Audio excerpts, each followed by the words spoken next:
Hi friends, வணக்கம். Welcome to our channel. இது நம்ம சேனலுங்க. மறக்காமல் சப்போர்ட் பண்ணுங்கள், சப்ஸ்கிரைப் பண்ணுங்கள். இன்றைக்கி நம்ம சேனலோட கண்டென்ட்டில் நான் எடுத்துக்க போகிற தலைப்பு வந்து கடவுள் எங்கே இருக்கிறார். இதுதாங்க, கடவுள் எங்கே இருக்கிறார். நம்ம யாரையாவது கேட்டோம்னா கடவுள் கோயிலில் இருக்கார் சொல்லுவாங்க, கடவுள் மலையில் இருக்கார் சொல்லுவாங்க, கடவுள் ஆகாயத்தில் இருக்கிறார் சொல்லுவாங்க சில பேர். ஸோ சில பேர் சொல்லுவாங்க கடவுள் எல்லா இடத்துலையும் இருக்கிறாருங்க அப்படின்னு சொல்லுவாங்க இல்லைங்களா. இப்போ அப்படிப்பட்ட கடவுள் எங்கே இருக்கிறாருன்னு தான் நம்ம இப்போ பார்க்க போகிறோம். ஒரு சின்ன கதை மூலமாக பார்க்கலாங்களா? வாங்க கதைக்குள்ளே போகலாம். கடவுள் எங்கே இருக்கிறாரு அப்படின்னு நம்ம கேட்குறோம் இல்லைங்களா. கடவுள் பூமியில் தாங்க இருந்தார். கடவுள் பூமியில் வந்தார், மக்களோட மக்களாக வாழலான்னு வந்தார். இவர் தான் கடவுள் அப்படின்னு தெரிஞ்ச உடனே மக்கள் எல்லாரும் நீ போட்டி போட்டு வந்து அவருக்கு வந்து எனக்கு அது வேண்டும், இதை வேண்டும், அதை வேண்டும், இது வேண்டும், அந்த வரம் கொடுங்க, இந்த வரம் கொடுங்கன்னு ரொம்ப தொல்லைப்படுத்திட்டே இருந்தாங்களாம் கடவுளை. இவரும் கொஞ்ச நாள் பொறுத்து பொறுத்து பார்த்தாராம். என்னடா அது மக்கள் தொல்லை ரொம்ப ஜாஸ்தி போயிட்டே இருக்கே, யாரும் வந்து தன்னுடைய கடமையை செய்யறதை விட்டுட்டு கடவுள்கிட்ட வந்து ஈஸியாக வாங்கிட்டு போயிடலாம் வரத்தன்ற மாதிரி வர ஆரம்பித்தாங்க. அப்போ கடவுள் என்ன பண்ணார், இது நமக்கு சரிப்படாது, நம்ம வந்து மக்களோட மக்களாக வந்து வாழ்ந்தோம்னா சரிப்படாது அப்படின்ட்டு ரொம்ப வருத்தத்தோடு தேவலோகத்தில் போயிட்டு தேவர்கள் எல்லாம் கேட்டாங்களாம். தேவர்கள் சொன்னாங்களாம், நீங்கள் இமயமலைக்கு போயிடுங்க அப்படின்னாங்களாம். இமயமலைக்கு போனாலும் அங்கேயும் தான் மக்கள் வராங்க அப்படின்னு கடவுள் சொன்னாராம். அப்போ சில தேவர்கள் வந்து நீங்கள் நிலாவுக்கு போயிடுங்க அப்படின்னு சொன்னாங்களாம். நிலாவிலும் தான் மக்கள் வராங்க இப்போது அப்படின்னு கடவுள் ரொம்ப வருத்தத்தோடு சொன்னாருங்களாம். அப்போது ரொம்ப சோகமாக அப்படி உட்காந்துருக்கு, கடவுளுக்கே சோகம் வந்துருச்சு பார்த்துக்கோங்க. அப்படி சோகமாக உட்காந்துருக்க போது ஒரு முனிவர், முற்றும் துறந்த முனிவர் அவர் வந்தாருங்களாம். கடவுளை பார்த்து, என்ன கடவுளே நீங்கள் சோகமாக உட்காந்துருக்கீங்க, என்னாச்சு அப்படின்னு சொல்லும்போது கடவுள் சொன்னாராம், எங்கே போனாலும் மக்கள் வந்து ரொம்ப தொல்லை கொடுத்துட்டே இருக்கிறாங்க. அதுக்கு முனிவர் சொன்னாராம், கடவுள்னா அப்படி தானேப்பா, மக்கள் கேட்குறதெல்லாம் நீங்கள் கொடுக்கணும் இல்லையா அப்படின்னு முனிவர் சொன்னாருங்களாம். அதுக்கு கடவுள் சொன்னாராம், மக்கள் வந்து தான் எதுவுமே உழைக்காமல் தன் கடமையை சரியாக செய்யாமல் கடவுள் நான் தான் தெரிஞ்ச அப்புறம் நேரடியாக வந்து வந்து எனக்கு அதை கொடு இதை கொடுன்னு கேட்குறாங்க அப்படின்னு ரொம்ப விரக்தியாக பேசிட்டு இருந்தாராம். அதனால் எங்கே போகிறதுன்னு தெரியாமல் நான் வழி தெரியாமல் முழிச்சிட்ருக்கேன், எங்கே போகலாம் அப்படின்னு தெரியாமல் நான் முழிச்சிட்ருக்கேன் அப்படின்னு கடவுள் சொன்னாராம். அதுக்கு முனிவர் சொன்னாரா, நீங்கள் ஒன்றும் கவலையே படாதீங்க, நான் சொல்கிற இடத்துல போயிட்டு நீங்கள் ஒளிஞ்சுக்கோங்க, கண்டே பிடிக்க மாட்டாங்க யாருமே, அது இப்போ இருக்கிற மக்கள் வந்து கண்டிப்பாக கண்டுபிடிக்கவே முடியாது அப்படின்னு சொன்னாராம். கடவுளுக்கு ரொம்ப சந்தோஷம் வந்ததா. சொல்லுங்கள் முனிவர் அப்படின்னாராம். அதுக்கு முனிவர் சொன்னாராம், ஒன்றும் வேணாம், மனிதனோட இதயத்தில் போய் ஒளிஞ்சுக்கோங்க, அந்த இடத்த யாராலுமே கண்டுபிடிக்க முடியாது.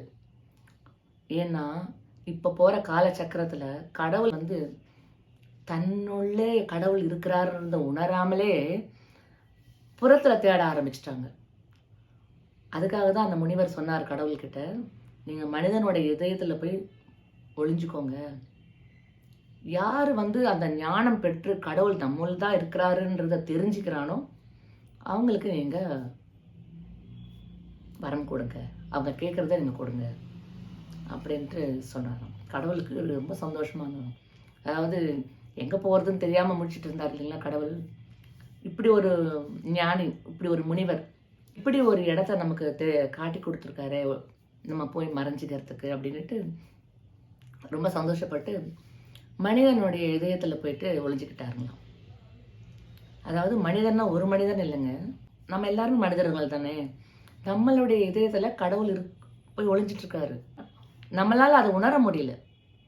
அது உணராமல் தான் நம்ம மற்ற மனிதர்களை வந்து துன்புறுத்துகிறோம், பேச்சாலையும் செயலாலையும் துன்புறுத்துகிறோம். நம்ம உள்ள கடவுள் இருக்காருன்னா அடுத்த உயிரினத்துலேயும் கடவுள் இருக்கார், அடுத்த மனிதன் இதயத்திலும் கடவுள் இருக்கிறார். அந்த எண்ணம் இருந்ததுன்னா நாம் அடுத்த மனிதர்களை நம்ம திட்ட மாட்டோம், பேச மாட்டோம், சண்டை போட மாட்டோம், அன்பு மட்டும்தான் காட்டுவோம் இல்லைங்களா. மனிதருக்கு மனிதர் அன்பு செலுத்துறதாங்க கடவுள். ஒரு மனிதன் இன்னொரு மனிதனுக்கு அன்பு செலுத்துறது, ஒவ்வொரு உயிரினத்திலையும் அன்பு செலுத்துறது, அன்பு தான் கடவுள். கடவுள் தான் அன்பு. இந்த கடவுள் நம்ம உள்ள இருக்கிறாருங்க. நம்ம உள்ளே கடந்து கடந்து கடந்து கடந்து கடந்து போனாக்கா அங்க கடவுள் இருப்பாரு. அதனால தான் உள் கட உள் கட உள்ளே கடந்து போ, உள்ளே கடந்து போன்னு சொல்றது இதுதான். உள்கட உள்கட உள்கட உள்கடன்னு சொல்லுங்களேன். கடவுள் கடவுள் கடவுள் கடவுள்னு ஒரு ஒலி வரும். அது வேற ஒன்றும் இல்லைங்க. உள்ளே கடந்து சென்றால் கடவுளை நீ காண்பாய் என்றது. இந்த சின்ன ஒரு விஷயம் தமாஷா இருக்கிற இந்த கதை ரொம்ப ஒரு ஃபன்னி தமாஷா இருக்கிற மாதிரி நமக்கு தோணும். ஆனால் இதில் ரொம்ப அர்த்தம் புதிந்து இருக்குதுங்க இந்த கதையில். இதை நம்ம எல்லாரும் உணர்ந்துட்டோம்னாக்கா ஒவ்வொரு மனிதன்லையும் நம்ம இறைவனை காணலாம்.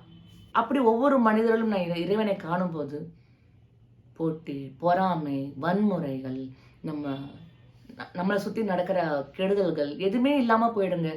நம்ம நாடு ஒரு சோலைவனம் மாதிரி இருக்கும். நாடு மட்டும் இல்லை, இந்த உலகமே சோலைவனமாக இருக்கும். ஒவ்வொரு ஜீவன்லேயும் ஒவ்வொரு உயிரினத்துலேயும் நம்ம அந்த கடவுளை நம்ம பார்த்தோம்னாக்கா 3ஆம் உலகப் போர், 4ஆம் உலகம் போர் எந்த போரும் வராதுங்க. சக மனிதனை ஃபஸ்ட்டு மனிதனாக ட்ரீட் பண்ணலாம் நம்ம. அதுக்கப்புறம் நம்ம மனிதனை கடவுளாக ட்ரீட் பண்ணலாம். ஒருத்தருக்கு ஒருத்தர் ஃபஸ்ட்டு மனிதனாக ட்ரீட் பண்ணி பார்க்கலாம். காலப்போக்கில் ஒவ்வொரு மனிதனும் ஒவ்வொருத்தரையும் பார்க்கும்போது கடவுளாக ட்ரீட் பண்ணுற அளவுக்கு நம்மளுடைய வாழ்வு மாறி வரும், உலகம் மாறும். அந்த நம்பிக்கையில் நம்ம எல்லாரும் வாழ்வோம். கடவுள் வேறு எங்கேயும் இல்லைங்க, நம்மளுடைய இதயத்தில் தான் இருக்கார். அதை ஃபஸ்ட்டு உணரணும். அதை எப்படி உணரணும்னு பார்க்குறீங்களா? டெய்லி கொஞ்சம் ப்ராக்டிஸ் பண்ணுங்கள். நான் ரொம்ப ஆன்மீகத்துலலாம் உள்ளே போக விரும்பலை. டெய்லி ப்ராக்டிஸ் பண்ணுங்கள். ஃபஸ்ட்டு ஒரு 10 மினிட்ஸ், அதுக்கப்புறம் 15 மினிட்ஸ், அப்படியே டைம் இன்க்ரீஸ் பண்ணிட்டு கிட்டத்தட்ட ஒரு 30 to 45 மினிட்ஸ் உட்காந்து கண்ணை மூடி தியானம் பண்ணுங்கள். கடவுளை உங்களுக்கு பிடிச்ச கடவுளோ குருவோ நினச்சி நீங்கள் தியானம் பண்ணுங்கள். கண்டிப்பாக நீங்கள் கடவுளை பார்ப்பீங்க. உன்னுடைய இதயத்தை பாரு ஃபஸ்ட், அங்கே இருக்கிறார் அவர்.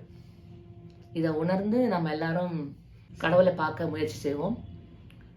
மறுபடியும் இன்னொரு அனுபவத்தின் கதையின் மூலம் நான் உங்களை சந்திக்கிறேன். நன்றி, வணக்கம்.